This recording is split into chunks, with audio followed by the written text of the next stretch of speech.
Hello everyone, welcome back to today's part 5 of our US versus UK English series. Let's learn 30 daily use sentences in American and British English.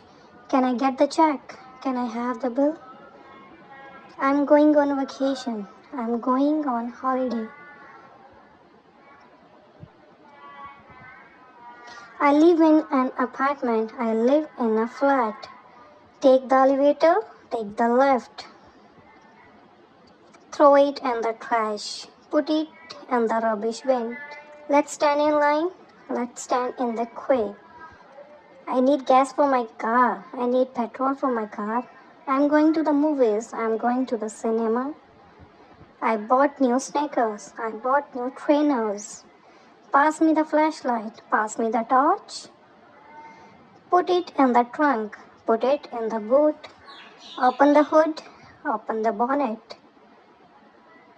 The restroom is over there. The toilet is over there.